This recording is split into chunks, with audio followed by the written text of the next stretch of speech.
নিৰ্বাচন পালেহি বিজেপিয়ে ঘনে ঘনে বৈঠক অনুষ্ঠিত কৰিছে বুথ কমিটিৰ পৰা ৰাজ্যিক পৰ্যায়লৈ বিভিন্ন তৰফৰ তেওঁলোক আলোচনা চৰকাৰ গঠন কৰিবলৈ লক্ষ্য নিৰ্ধাৰণ কৰিছে 104খন আসন কংগ্ৰেছে কি কৰিছে কংগ্ৰেছৰ প্ৰস্তুতি কেনেকুৱা ধৰণৰ কংগ্ৰেছে পাৰিবনে বিজেপিক যুঁজ দিব এইখন যুঁজত আজি বিজেপিৰ ফলত প্ৰকাশ কৰা হৈছে যে তেওঁলোকে যুঁজ হ'ব এবাৰ খিলঞ্জীয়া বনাম মিয়াৰ মাজত আৰু কৈছে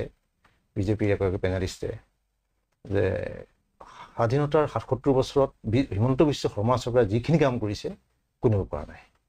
তাৰ মাজত অবিজেপি চৰকাৰ কংগ্ৰেছ চৰকাৰ বাহিৰেও অকংগ্ৰেছী চৰকাৰ আছিলে মুঠতে কোনেও কৰিব পৰা নাই বিজেপি চৰকাৰ আছিলে কোনেও কৰিব পৰা নাই মীৰা বৰঠাকুৰ আমাৰ সৈতে সংযুক্ত হৈছে ষ্টুডিঅ'ত নমস্কাৰ প্ৰদেশ মহিলা কংগ্ৰেছৰ সভানেত্ৰী এটা গুৰু দায়িত্ব মই জানো আপুনি এতিয়া পাহাৰৰ পৰা আহিছে আপুনি নিৰ্বাচন খেলিব কোনটো সমষ্টিৰ পৰা আপুনি ভাবিছে ভাবিছোঁ দিছপুৰৰ পৰা যদি দলে প্ৰাৰ্থিত্ব দিয়ে তেতিয়াহ'লে দিছপুৰৰ কাৰণে পূৰ্ণ প্ৰস্তুতি আছে গতিকে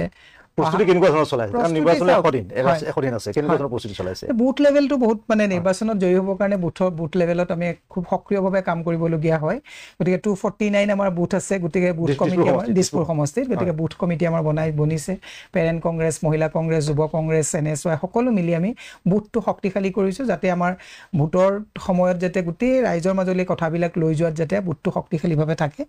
কাম কৰিছোঁ পাহাৰ যিকেইটা আছে পাহাৰতো আমি মানুহখিনিৰ লগত আমি যোগাযোগ কৰিছোঁ আশা ৰাখিছোঁ এবাৰ ভাল হ'ব আপুনি ক'লে যে মই আহি প্ৰথম ৰেডি আৰু যদি কয় প্ৰাৰ্থিত্ব দিলে আপুনি ইলেকশ্যন প্ৰতিদ্বন্দ্বিতা কৰক সেইটো কাৰণেও মই ৰেডি কিন্তু এনেকুৱা মই খুব এডামেণ্ট নহয় যে দল ভাল হ'ব লাগে আৰু মোতকৈ যদি বেটাৰ কেণ্ডিডেট থাকে ডেফিনেটলি মোতকৈ বেটাৰ কেণ্ডিডেট থাকিলে ভাবিব যে দল প্ৰথম নহয় জানো দলটো প্ৰথম চাওক কাইলৈ যদি আমাৰ দলটোৱে চৰকাৰ গঠন কৰিব পাৰে তেতিয়াহ'লে ডেফিনেটলি আমাৰ লগত লাগি থকা মোৰ এতিয়া পৰিয়ালটোতো মোৰ 4জনীয়া পৰিয়াল নহয় মোৰ লগত লাগি থকা যিবিলাক মোৰ মানে কৰ্মী আছে সেইবিলাক মোৰ এটা পৰিয়ালৰ সদস্য গতিকে যদি চৰকাৰখন আহে আমি কিবা কিবি হলেওতো খুব সুবিধা দিব পাৰিম গতিকে মোৰ কথাটো এনেকুৱা নহয় যে মই যদি মুতকে ভাল কেণ্ডিডেট দিছপুৰত পায় মই হেতু ওয়েলকাম কৰিম মই হেতুত কেতিয়া ভাল লাগে কাল দেউৰ হৈকে কৈ গৈছে এটা ষ্টুডিঅ'ত যদি তেওঁলোকে ভাল মানে এজন মানে প্ৰাৰ্থী পায় নাজিয়া সমষ্টিত হৈ দিব এটা দিছপুৰ সমষ্টিত আপুনি প্ৰস্তুতি চলাইছে দিছপুৰ প্ৰাৰ্থীত্ব হ'বৰ কাৰণে সাজু হৈছে দলে দিলে আপুনি প্ৰাৰ্থী নিৰ্বাচন খেলিব আশা কৰিম আপুনি বিজয়ী হওক কিন্তু এইটো হ'ল আপোনাৰ ব্যক্তিগত আপোনাৰ প্ৰচেষ্টা কংগ্ৰেছৰ সাংগঠনিক কাম কাজ কেনেকুৱা আগবাঢ়িছে গোটেই অসম জুৰি পেলাই অসম জুৰি আমাৰ বুথ লেভেল সম্পূৰ্ণ প্ৰায় হৈছে আৰু আমাৰ BLA লেভেললৈকে আমাৰ গোটেইখিনি সম্পূৰ্ণ হৈছে কিন্তু আমাৰ সংগঠনত আপুনি এটা কথা ক'ব লাগিব কংগ্ৰেছৰ বুথ লেভেল বাকি সকলো দলতকে বুথ লেভেল শক্তিশালী আজি তাৰিখত আমি সংগঠনৰ কাৰণে একচুয়ালি নিৰ্বাচন পৰাজয় হোৱা নাই আপুনি দেখিছে ভয় ভীতি ভূত চুৰি বিভিন্ন ধৰণৰ এংগুলত চৰকাৰখনে কাম কৰিছে আজি তাৰিখত আপুনি চাওক জুবিন গাৰ্গৰ মৃত্যুৰ পিছত মানুহে এটা নেৰেটিভ সেট কৰিছিলে যে জাতি বৰ্ণ ধৰ্মৰ ঊৰ্ধত এটা বিভাজিত সমাজখনক একত্ৰীকৰণ কৰাৰ এটা ৰাস্তাত মানুহে গতি কৰিছিলে সকলো মানুহ এইটো কৰিছিলে কিন্তু আজি আকৌ এসপ্তাহৰ পিছৰ পৰা আমাক বহু মানুহে কয় যে জুবিন গাৰ্গৰ কথাটো লৈ পেলাই আপোনালোকে ৰাজনীতি নকৰিব সেইকাৰণে আমিও সিদ্ধান্ত লৈছো যে আমি কথাবিলাক কৈ থাকিলে মানুহে আমাক বেয়া পায় গতিকে কিন্তু অপজিশনৰ যে এটা ভাইটেল ষ্ট্ৰং ৰোল আছে আমি কথাবিলাক কৈ থকালৈকে হিমন্ত বিশ্ব শৰ্মাই মিয়া ৰাজনীতি এই কথাবিলাক ৰাইজৰ ভয়তে আনিবলৈ সাহস কৰা নাছিলে যেতিয়া আমি ভাবিলো যে অনুৰাগীসকলেও আমি বেছি কৈ থকাটো বেয়া পাইছে আমি যেতিয়া অকমান শ্লো হৈ গলো হিমন্ত বিশ্ব শৰ্মা পবিত্ৰ মাৰ্ঘেৰিটা দিলীপ শইকীয়া এওঁলোকে আকৌ সংবিধানত শপত খোৱাৰ পিছতো আকৌ মিয়া বিভাজন এই হিংসা মুখ্যমন্ত্ৰী কথা এটা কৈছে যে মিয়াৰ বিৰুদ্ধে মানে অবৈধ মিয়া বা তেনেকুৱা বিৰুদ্ধে কোৱাত সংবিধান কোনো মানে বাধ্যবাধকতা সন্দেহজনক মিয়াৰ বিৰুদ্ধে কোৱাটো সংবিধান কোনো বাধা দিয়া নাই আৰু যদি কোনো ভাৰতীয় নাগৰিক তেওঁলোকে গা পাতি নলয় যি হ'ল সন্দেহ তেওঁলোকে গা পাতিব কথাটো তেনেকুৱা নহয় মুখ্যমন্ত্ৰী হৈছে বহুত চালাক আৰু চতুৰ পলিটিচিয়ান তেওঁলোকে গোটেই এটা মানুহৰ মাজত এটা মাইণ্ডছেট হিন্দু আৰু মিয়া কৰি দিলে এই মাইণ্ডছেটটো সেট কৰি যেতিয়া এই কথাটো ক'বাত আইনৰ আওতালে আহে বুলি ভাবি পিছত অবৈধ কথাটো কৈ দিয়ে তেওঁলোকৰ কাৰণে প্ৰত্যেকজন মুছলমানে তেওঁলোকৰ কাৰণে আজি তাৰিখত মিয়া আৰু তেওঁলোকে শুনক তেওঁলোকে যিটো কৈছে যে আমি 22টা সিটত আমি নেখেলো তাৰ মানে 22টা সিটে যদি অবৈধ মুছলমানে যদি লৈ আছে কি ঘোৰা ঘাঁ কাটি আছে তেওঁলোকে 22টা সিটত যে তেওঁলোকে কৈছে আমাৰ ক্যান্ডিডেট আমাক ভোট নিদিয়ে আমি ক্যান্ডিডেট নিদিও এইবিলাক আমি কংগ্ৰেছলৈ এৰি দিছো মুখ্যমন্ত্ৰীয়ে লাজ পাব লাগে গৃহমন্ত্ৰী অমিত শাহে লাজ পাব লাগে অসমত তেতিয়া হলে সেই 22টা সিটত তেনেকুৱা মানে সন্দেহযুক্ত মানুহে যদি বিধানসভাত সোমাইছে তেতিয়াহলে তেওঁলোকে কি কাম কৰি আছে এটো ব্যৰ্থতা হয় নে নহয় তেওঁলোকৰ ভাৰতবৰ্ষৰ বা অসমৰ হয় মানে এটা সমষ্টিও আমি বিদেশী দখলৰ জন্য নিবিচাৰো না এটাও সমষ্টি নিবিচাৰো আমি এজনো বিদেশী মানে সন্দেহযুক্ত নাগৰিক ভোটাৰ হোৱাটো আমি নিবিচাৰো গতিকে তেনে ক্ষেত্ৰত যদি তেওঁলোকে কৈছে এইবিলাক ভোট নালাগে তেতিয়াহ'লে যদি এইবিলাক ভোট নালাগে বুলি যদি কৈছে আজি দলগাঁৱে হওক আপোনাৰ চমৰীয়াই হওক চেঙাই হওক আপোনাৰ ধুবুৰীয়ে হওক যিবিলাক মানকাছাৰী হওক তাৰমানে এইবিলাক চব সন্দেহযুক্ত মানুহে খেলিছে নেকি আৰু যদি চব সন্দেহযুক্ত হয় তেতিয়াহ'লে তেওঁলোকক আইনৰ আওতালৈ আনি বিহিত ব্যৱস্থা নকৰে কিয় প্ৰথম সেইটোৱে যে প্ৰতিজন অসমীয়াই নিজৰ জনপ্ৰতিনিধি নিৰ্বাচন কৰিব প্ৰথম অসমীয়াই বা ভাৰতীয় নাগৰিকে নিজৰ জনপ্ৰতিনিধি নিৰ্বাচন কৰিব এতিয়া মই বিজেপিৰ কথাটো আহি তাৰপিছত বাদ দি এতিয়া তেওঁ আকৌ বৰাকত গৈছে কাৰণ এইটো প্লাছ মাইনাছ কৰিব লাগিব বৰাকলৈ গৈছে গতিকে এনেকুৱা বহু কথা মই আপোনাক কৈছো নৰ্থ বেংক আৰু উজনি আমাৰ খুবেই ভাল লোৱাৰতটো আমাৰ ভাল মানে ধৰক বোকাখাটৰ পৰা সন্ধিয়া আপোনালোকে কিমান আসন মই কিমানখন আসন পাব আজি তাৰিখত নিৰ্বাচন অনুষ্ঠিত হয় কেনেকুৱা হ'ব মানে ডেফিনেটলি আমাৰ আজি তাৰিখত বিজেপিতকৈ বহুত ভাল হ'ব কাৰণটো আপোনাক মই কৈছো চাওক উজনিৰ মানুহে এটা বস্তু চাইছিলে যে উজনিৰ মানুহক যিবিলাক সপোন দেখুওৱা হৈছিলে উন্নয়নৰ কথা কোৱা হৈছিলে তাৰপিছত উজনিৰ মানুহক হিন্দু মুছলমানৰ যিবিলাক জনজাতিকৰণ আজি মৰাণ মটক আহোম যিমান জনগোষ্ঠীও আছে কোচ ৰাজবংশীকৰ পৰা আদি কৰি গোটেইবিলাক যদি আপুনি চাই সকলোৱে আজি তাৰিখত এটা বস্তু গম পালে যে এইখন চৰকাৰ ভেলকিবাজি চৰকাৰ এইখন চৰকাৰৰ নেতৃত্বত একো একচুৱেলি ফল নাপায় ধাৰৰ ওপৰত ধাৰ উজনি মানুহে আজি তাৰিখত চাওক তেল দি আছে চাহপাত দি আছে কয়লা দি আছে গেছ দি আছে ইমানবিলাক দি থকাৰ পিছতো উজনি মানুহে এতিয়া কেলকুলেশ্যন পালে যে তৰুণ গগৈ বা হিতেশ্বৰ শইকীয়াৰ দিনত এটা কমফৰ্ট জোনত কাম কৰি আছিলে আজি বাগানবিলাকৰ অৱস্থালৈ আপুনি যাওক বাগানত যদি আপুনি চাই মানুহে আজি বাগানৰ মালিকসকলৰ অৱস্থাটো আপুনি চাওক আৰু বাগানৰ কৰ্মচাৰীসকলৰ শ্ৰমিকসকলৰ অৱস্থালৈ চাওক না মালিক সুৰক্ষিত না শ্ৰমিকসকল সুৰক্ষিত এই কথাবিলাক মানুহে তাত চাই আছে এতিয়া মই যদি আপোনাক প্ৰশ্ন কৰোঁ যে চাহ বাগিচা অঞ্চলত বিজেপিৰ জনপ্ৰিয়তা বৃদ্ধি পোৱা বুলি কোৱা হয় আৰু সময়মতে তেওঁলোকৰ জনপ্ৰতিনিধি বিজয়ী হৈছে কিন্তু কংগ্ৰেছৰ এটা সময়ত আছিলে পৱন সিং ঘাটোৱাৰ ৰাজু চাহু এটোৱা মুণ্ডা পৃথ্বী মাঝি ৰামেশ্বৰ ধানোৱাৰ বিভিন্ন নেতা আছিলে কিন্তু আজি তাৰিখত মানে চাহ বাগিচা বা সেইসকলৰ মাজত চাহ জনগোষ্ঠীটোৰ মাজত কংগ্ৰেছৰ কিন্তু তেনেকুৱা নেতা বিজয়ী হৈ পৰা নাই বা তেওঁলোকে প্ৰত্যাখ্যান কৰিছে কাৰণটো মই আপোনাক কৈছো শুনক চাহ বাগিচা বুলিয়ে নহয় আপুনি যদি সামগ্ৰিকভাৱে চাই এটা সময়তো চাহ বাগিচা আমাৰেই আছিলে গোটেইবিলাক তাৰপিছত সপোন বিক্ৰী কৰা হ'ল চবকা চাত চবকা বিকাশ হ'ব এওঁলোকে 250 টকাটো গৈ পেলাই তেওঁলোকে 356 টকা কৰিব স্কুলৰ ব্যৱস্থা হ'ব স্বাস্থ্যৰ ব্যৱস্থা হ'ব মাটিৰ পট্টা মানুহে পাব স্বাভিমানেৰে জীয়াই থাকিব পাৰিব উজালা আঁচনি আহিল বিভিন্ন আঁচনি তাত বাগানবিলাকতো দিয়া হৈছে তেতিয়া মানুহে ভাবিলে যে ইমান স্বাধীনতাৰ পিছত আমি এইখিনি কমফৰ্ট পাই আছিলে এওঁলোকেতো তাৰ ডাবল কমফৰ্ট দিব কোনে কমফৰ্ট জোনত থাকিব নিবিচাৰে সেইটো কাৰণে মানুহে এটা ইউ টাৰ্ণ লৈছিলে কিন্তু এতিয়াতো দেখিলে এতিয়া বাগানত যদি যায় উজালা আঁচনিৰ চিলিণ্ডাৰবিলাকত আপুনি এতিয়া এই পিৰাত হৈ পেলাই তাত চাউল অৱস্থাত হয় মানুহে পোৱা নাই আজি আপুনি যদি তাত চাই 250 টকা আপুনি তেওঁলোকে 350 টকালৈ কৰিব বুলি কৈ পেলাই প্ৰতিশ্ৰুতি দি পোৱা নাই এটিএম বিলাক তাত বহাই দিলে চব বিকল হৈ পৰি আছে স্কুলৰ ব্যৱস্থা আপুনি চাওক স্বাস্থ্য খণ্ডত ব্যৱস্থা চাহ বাগিচা অঞ্চলত আপুনি নিব পাৰিছে না ডেফিনেটলি আমি নিছো কিন্তু আমি নিলে বহুত ডাঙৰ ডাঙৰ যিবিলাক সংবাদৰ ধৰক প্ৰতিষ্ঠান আছে তেওঁলোকে প্ৰচাৰ কৰিবলৈ ধৰিলে মালিকলৈ পুঁজিচৰ পৰা ফোন যায় যে এইবিলাক প্ৰচাৰ নকৰিবি এইবিলাক কৰিলে এডভাৰটাইজমেণ্ট নাপাবি আৰু সংবাদ গোষ্ঠীৰো মানে বাধ্যবাধকতা থাকে 2-4 প্ৰচাৰ কৰে বাকিবিলাকৰো থাকে কাৰণ এটা ইউনিট চলাবৰ কাৰণে এডভাৰটাইজমেণ্টৰ প্ৰয়োজন আছে গতিকে তেওঁলোকৰ এটা লিমিটেশ্যনত এইটো ৰাখিবলগীয়া হয় আমি নি আছো এই কথাবিলাক মানুহটো ইমান বুৰ্বক নহয় আজি তাৰিখত ছ'চিয়েল মিডিয়াত প্ৰত্যেকটো বস্তু এভেইলেবল চব কথা গম পায় জানাৰ পিছতো মানুহক যিটো ভীতিগ্ৰস্ত কৰে মই আপোনাক এটা কথা আপুনি নকোদাকে কৈছো 1,86,000 কোটি টকা ধাৰ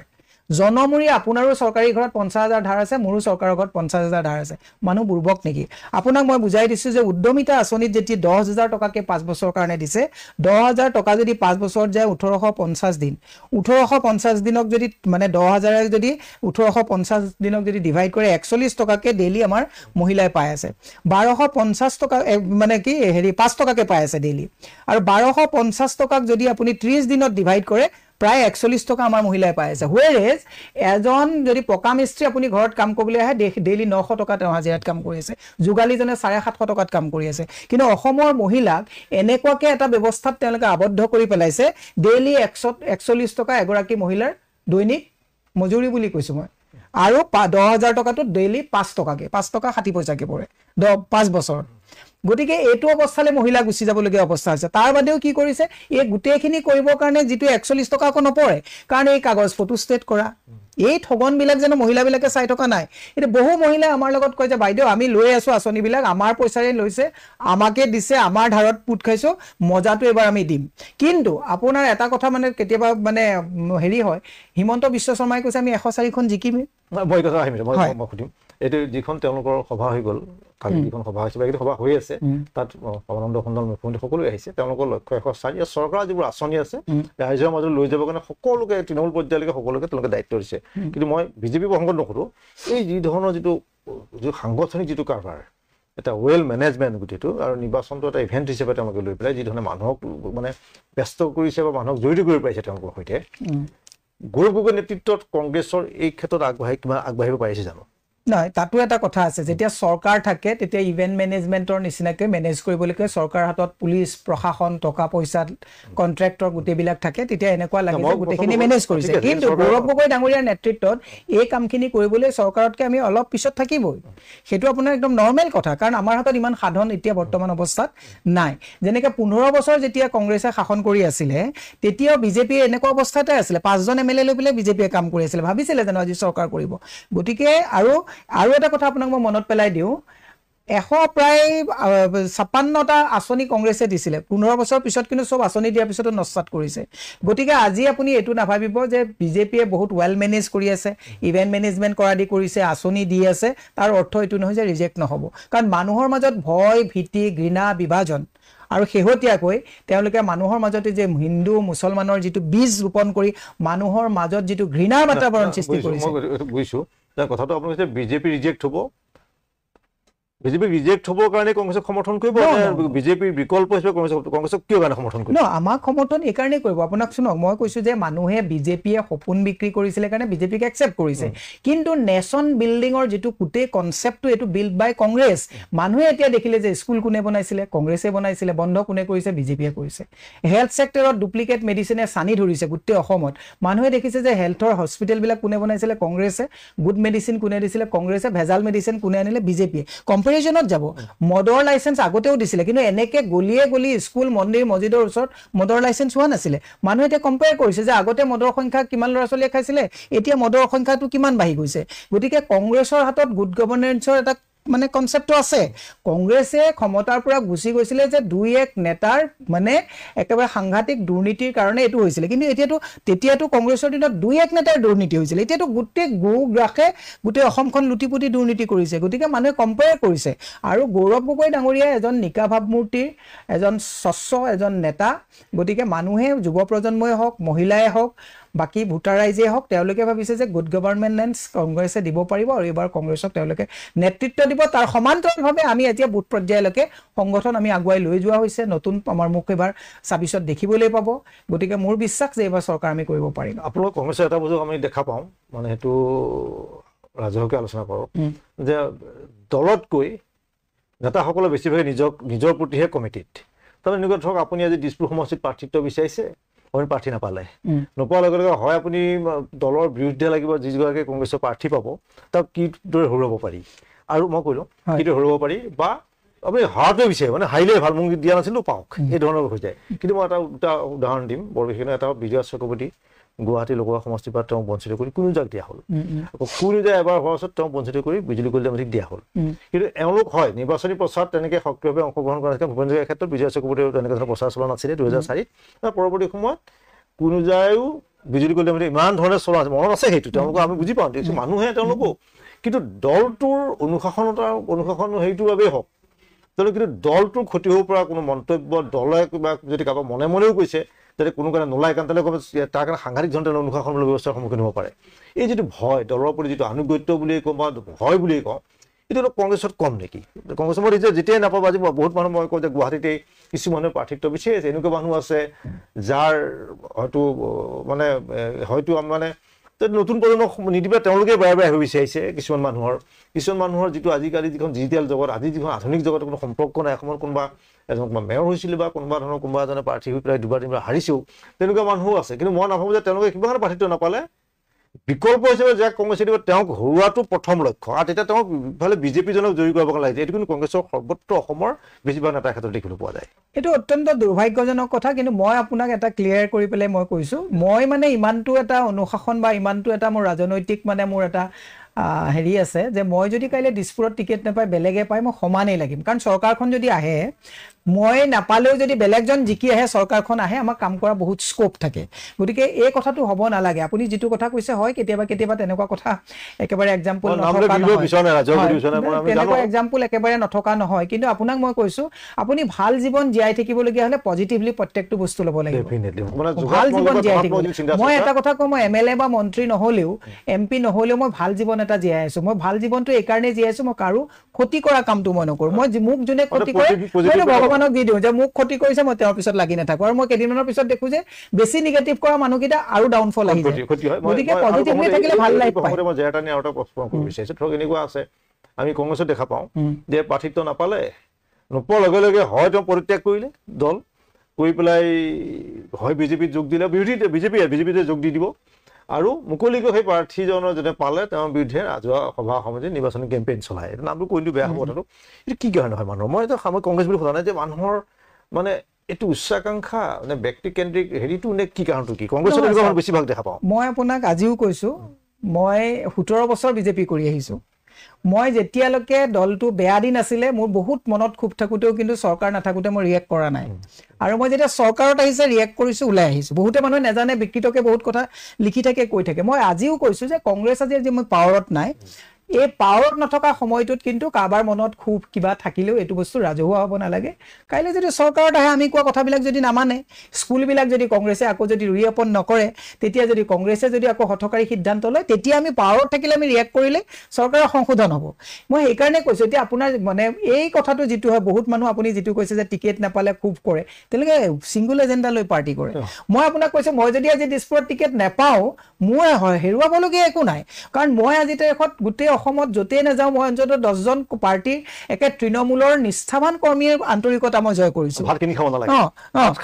খাব নালাগে অসমৰ য'তেই নাযাওঁ আজি তাৰিখত ভাৰতবৰ্ষৰ মই যেতিয়া এতিয়া মহিলা কংগ্ৰেছৰ প্ৰেচিডেণ্ট হলো গোটেই কেইখন ৰাজ্যতে মই য'তেই নাযাওঁ এটলিষ্ট মোক এয়াৰপৰ্টৰ পৰা লৈ যাবলৈ এখন গাড়ী আহে গতিকে সেইটো মই আৰ্ণ কৰাৰ পিছত মই ইমান লাইফটোক সীমিত কৰি ৰখা নাই যে দিছপুৰত টিকেট নাপালে মই ৰিয়েক্ট কৰিম গতিকে সেই লাইফটোক যদি এনজয় কৰিব নাজানে আপোনাক মই অন কেমেৰা কৈ আছো মই পৰহি দিনাখন আজি 4 দিনৰ আগত জিতেন্দ্ৰ সিং যি আহোঁতেও কৈছো बोले sir you decide it who will contest and who will conduct the election अगर आपको लगता है मुझे इलेक्शन कंडक्शन में रखना है I will conduct the election ऐसा नहीं है मैं এনেকে তেওঁক পুৰোহি দিনাখন কৈ গৈছো গতিকে মই এতিয়াও গৌৰৱ গগৈ ডাঙৰীয়াক আজি ৰাতিপুৱাও কিবা কথাত মই কৈছো যে আপুনি যদি কয় যে সংগঠনটো চাওক মই সংগঠন আপোনাৰ লগত চাই দিম মানে সেই এজেন্ডাটো যেতিয়া থাকিব চৰকাৰ আহিব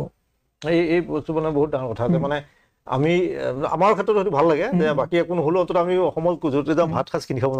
খাব নালাগে গম পোৱা ভাত পোৱা মানুহ আমি আৰ্ণ কৰিছো সেইটো মানে ভাত সাজ খাবলৈ লৈ যায় যিকোনো ঠাইতে অসম সদায় ধুবুৰী আৰু আমাৰ এই বস্তুটো মই সেইটো আমাৰ savings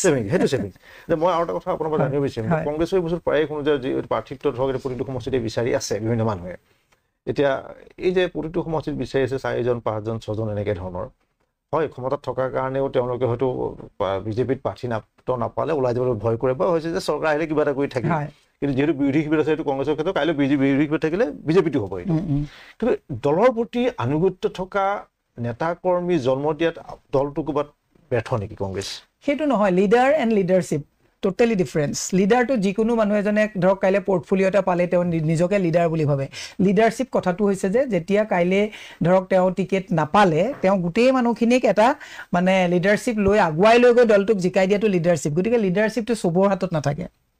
leadership is a very difficult দলৰ প্ৰতি আনুগত্য থকা সেইটোৱে আপোনাক কৈছো দলৰ প্ৰতি আনুগত্য থকা সিংগুল এজেণ্ডাত বহুত মানুহ আহে যে মই এইখিনি লাগি দিম বহুত মানুহে এনেকুৱা ভাবে যে মই টকা পইচা বহুত আৰ্ণ কৰিলো এতিয়া হৈ গৈছে ইলেকশ্যন এটা খেলি লওঁ সেই মানুহজনৰ পাৰ্টিৰ বেনাৰখন বা পাৰ্টিৰ সংবিধানখন বা পাৰ্টিৰ আইডিঅলজিৰ প্ৰতি তেওঁ মানে হেৰি নাথাকে তেনেকুৱা মানুহে ৰিয়েক্ট কৰে কিন্তু যিবিলাক সঁচা অৰ্থত লিডাৰ হিচাপে আহে তেওঁলোকে টিকেট পালে বা নাপালে পৰ্টফলিঅ' পালে বা নাপালে এই কথাটো লৈ পেলাই ইমান কনচাৰ্ণ হৈ নাথাকে মেনেজ কৰি লয় সেই বস্তুটো ইয়াত নহ'লেও তাত মেনেজ কৰি লয় গতিকে এইটো দুৰ্ভাগ্যজনক আৰু সকলোৰে ক্ষেত্ৰত নহয় লিডাৰৰ ক্ষেত্ৰত হয় লিডাৰশ্বিপৰ ক্ষেত্ৰত এইটো নহয় এই মঞ্চত আলোচনা কৰিবলৈ এটা বাৰ্তাহে দিব বিচাৰিছো যে মানে দল প্ৰতি যিটো দলতে নগৰ দলটোৰ প্ৰতি আনুগত্য থকাটো ডেফিনেটলি আৰু ইন্টিগ্ৰিটিটো আপোনাৰ থাকিবই লাগিব দলত থাকি দলৰ বিৰোধ কৰিব নালাগে মই আপোনাক কৈছো না মই বিজেপি 17 বছৰ কৰিছো ওলাই আহি বিৰোধ কৰিছো মই তাত থাকি কিন্তু ক'তো খবৰ লিকেজ কৰা নাই এতিয়া মই কংগ্ৰেছত আছো দা মোমেন্ট মই এতিয়া কংগ্ৰেছত জইন কৰিছো সেই দিন ধৰিবৰ পৰা কোনো লিকেজ আৰু লেপছ মোৰ পৰা নাপাব মই একদম 100% আই এম হাৰ্ডক'ৰ কংগ্ৰেছী আৰু এটা বস্তু মই আপোনাৰ পৰা যিহেতু আপুনি এটা গুৰুত্বপূৰ্ণ পদবীত আছে প্ৰদেশ কংগ্ৰেছৰ মহিলা কংগ্ৰেছৰ সভানেত্ৰী এতিয়া শেহতীয়াকৈ আপোনালোকৰ ভাৰতবৰ্ষত 3খন ৰাজ্যত আপোনালোকৰ চৰকাৰ আছে তেলেংগানা হিমাচল প্ৰদেশ আৰু কৰ্ণাটক তেলেংগানা ঠিকেই চলি আছে, হিমাচল ঠিকেই চলিছে। 2.5 বছৰ হৈ গৈছে, তোমালোকৰ সাংঘাতিক বিসম্বাদ আৰম্ভ হৈছে। তাৰমানে যিখন চুক্তি আছিল আপোনাৰ 2.5 বছৰ সিদ্ধাৰামায়া মুখ্যমন্ত্ৰী থাকিব, 2.5 বছৰ DK শিৱকুমাৰ মুখ্যমন্ত্ৰী হ'ব। তেওঁ কৰ্ণাটক প্ৰদেশ কংগ্ৰেছৰ তেওঁ সভাপতি। 2.5 বছৰ আছে। কালি পৰহি এই দুদিন হাইকমাণ্ডৰ ওচৰত প্ৰায় 10 বা এজন মন্ত্ৰীও আছে, তেওঁলোকে গৈ পেলাই এইটো আৰম্ভ কৰিছে যে তেওঁ মুখখন পাতিব লাগে। এই যে সিদ্ধাৰামায়াহঁতৰ দৰে একোজন ইমান জ্যেষ্ঠ কংগ্ৰেছী দলৰ, মানে কংগ্ৰেছৰ যদি কেন্দ্ৰত চৰকাৰ থাকে, কিবা প্ৰধানমন্ত্ৰী নামৰ কাৰণে তেওঁৰ নামটো হয়তো বিবেচনালৈ আহিলেহেঁতেন। এই যে ক্ষমতাৰ যিটো হেৰি, আজি চাওক মই উদাহৰণ দিওঁ যে গুজৰাটতে আমাৰ ত্ৰিপুৰাতেই হওক, মধ্যপ্ৰদেশতেই হওক, বিজেপি শাসিত ৰাজ্যত মন গ'লে এজন মুখ্যমন্ত্ৰীজন আঁতৰি যাবলৈ হাইকমাণ্ডে এটা বাৰ্তা আহে, এটা মেছেজ আহিলে, তেওঁ লগে লগে পদত্যাগ কৰিলে, আৰু কোনো কথা এটা মন নাথাকিলে, নিশ্চয় হৈ থাকিলে। এই যে মোক লাগে মুখ্যমন্ত্ৰী, চাওক চৰকাৰ চলিছে তেওঁলোকে এখন ৰাজ্যত, সৰ্বাধিক আছে তেওঁলোকে চৰকাৰ আছে, কোনোখন ৰাজ্যতেই মুখ্যমন্ত্ৰী কেন্দ্ৰিক বিবাদ বিসম্বাদ একো নাই, চৰকাৰো নাই। এই আপোনালোকৰ তাত যিটো ইয়াৰ পূৰ্বে ৰাজস্থান হৈছিলে গেহলট আৰু শচীন পাইলটৰ, এতিয়া কৰ্ণাটকত আছে। এই যি মই কথাটো প্ৰশ্নটো সুধিবলৈ লৈছোঁ এইকাৰণেই, এই যিটো ধৰক আজি আমাৰ ৰাজ্যবোৰত যিটো কংগ্ৰেছ শাসিত ৰাজ্যত যি বিসম্বাদ বা দিল্লী হাইকমাণ্ডৰ ওচৰত গৈ পেলাই বিধায়ক থিয় কৰাই পেলাই হেৰি কৰা, এইটোৱে কিন্তু অসমৰ প্ৰেক্ষাপটৰ মানুহৰ এটা মানে কংগ্ৰেছৰ চৰকাৰ হ'লে এনেকৈ হ'বগৈ নেকি, কংগ্ৰেছৰ চৰকাৰ অস্থিৰ হৈ পৰিব নেকি, কংগ্ৰেছত খুব ক্ষমতাকেন্দ্ৰিক লোভীয়া মানে বাদ বিসম্বাদত জড়িত থকা মানুহ বেছি থাকে নেকি, এই ধৰণৰ প্ৰশ্নবিলাক কিন্তু অৱতাৰণা হয়, সেইটো অস্বীকাৰ কৰিব নোৱাৰে। এই কথাটোৰ কাৰণটো কি? সেইটো বিজেপিটো আছে, কিন্তু বিজেপিত মানে এনেকুৱা টাইপৰ মানুহক চিফ মিনিষ্টাৰ বনাই দিয়ে, সিহঁতে সেইটো ভইচ ৰেইজ কৰিব নোৱাৰে। আজি গুজৰাটত যিজন ধৰক চিফ মিনিষ্টাৰ পাতি দিছে, ৰাজস্থানত য'ত পাতিছে, দিল্লীৰ যিবিলাক চিফ মিনিষ্টাৰ পাতিছে, তেওঁলোকে নিজে ভাবিব নোৱাৰে যে মই চিফ মিনিষ্টাৰ কেণ্ডিডেট হয় নে নহয়। গতিকে তাত মানে ৰাবাৰ ষ্টাম্প এটা বহাই দিয়ে, যিকোনো সময়ত তেওঁলোকক মানে চেন্ট্ৰেলে তাত মানে আপোনাৰ ধৰক কণ্ট্ৰল কৰে যিকোনো সময়ত। দিল্লী চিফ মিনিষ্টাৰক আজি যদি কৈ দিয়ে যে তুমি আঁতৰি যোৱা, তেওঁ নিজেও ভাবা নাই যে সেইখন তেওঁৰ কাৰণে লায়াবিলিটি হ'ল নে ৰেছপনচিবিলিটিজ হ'ল। সেইটো নিয়ন্ত্ৰণ কৰা, কিন্তু আমাৰ কংগ্ৰেছৰ ক্ষেত্ৰত বেলেগকে যায়, কিন্তু এই যে আপোনালোকৰ মাজতে এইটো আপোনাৰ তেলেংগানাত বাৰু নাই হোৱা, হিমাচলতো অকণমান লাগিছিলে, ফুটকাটো গ'ল, কিন্তু এতিয়া কৰ্ণাটকতো লাহে লাহে দুইজনে খুব শক্তিশালী ব্যক্তি, গতিকে তেনেকুৱা এটা কমিটমেণ্টত গৈছে। এটা কথা কৈছো, গোটেই ভাৰতবৰ্ষৰ স্বাধীনতাৰ পিছত যিমান যদি আপুনি চাই, একদম কংগ্ৰেছ দলতে ৰাজনৈতিক শিকা মানুহবিলাক আপোনাৰ কংগ্ৰেছত। আজি হিমন্ত বিশ্ব শৰ্মাক আপুনি আঁতৰাই দিয়কচোন, আজিতো বিজেপিখন ক'ত বিজেপিয়ে চলাই আছে। আপুনি বিভিন্ন ভাৰতত যদি যায় চাই যে গোটেই মেকানিজিমটো কংগ্ৰেছে চলাই আছে। আজি মই ভাৰতৰ বেলেগ কথালৈ নাযাওঁ, আজি যদি আপুনি অসমৰ চৰকাৰৰ কথা কয়, হিমন্ত বিশ্ব শৰ্মা, পীযুষ হাজৰিকা, যিমানবিলাক গৈছে কংগ্ৰেছে চলাই আছে। মই আপুনি কোৱা কথাটো বুজিছো, তাৰমানে এইটো কি মানুহলৈ কিন্তু বাতৰি কাকত ছচিয়েল মিডিয়াই হওক, সংবাদ মাধ্যমত এইটো সাংঘাতিক চৰ্চা হৈ আছে যে কৰ্ণাটকৰ কংগ্ৰেছ চৰকাৰ অস্থিৰ, কংগ্ৰেছ চৰকাৰ। না, মই সেইটোৱে কৈছো, তাত পাৱাৰ চেণ্টাৰটো হৈছে বহুত মানে একদম মানে ক্ৰেডিবিলিটি থকা পাৱাৰ চেণ্টাৰ দুইজন মানুহ, কিন্তু বিজেপিয়ে এনেকুৱা মানুহ দি দিয়ে, যদি এনেকে আঁতৰাই দিয়ে ন, সিহঁতৰ বেকত কোনো মানুহ নাই। তাৰমানে এইটো লবিবাজ থাকে, এইটো থাকে ৰাজনীতিত, এইটো কেতিয়াবা চলি থাকে। এইটো এই অস্থিৰতাটো জানো ক্ষতি নকৰে? অস্থিৰতাটো এইটো আকৌ তেওঁলোকে ডিউ কোৰ্চত এইটো ঠিক কৰি ল'ব। অসমৰ তৃতীয়বাৰ চতুৰ্থবাৰৰ কাৰণে চৰকাৰ আহিলেহেঁতেন যদি বাদ বিসম্বাদটো নহ'লহেঁতেন, বাদ বিসম্বাদটো হয়, সেইটো হয়, সেই বস্তুটো এইটো চৰকাৰ হেৰি কৰে। এতিয়া মই বিচাৰিম আপোনালোকৰ যিটো বিৰোধী মৰ্চাৰ 12 তাৰিখে যিখন সভা হৈ গ'ল আৰু আজি 22 তাৰিখ, 10 দিন, এতিয়া পৰৱৰ্তী বৈঠক আপোনাৰ মতে কেতিয়া হ'লে ভাল আছিল আৰু হ'বগৈ কেতিয়া? চাওক, ইতিমধ্যে ধৰক অলপ চলপ কথা আমিও গম পাই থাকো, আমিও মানে গোটেই বিৰোধী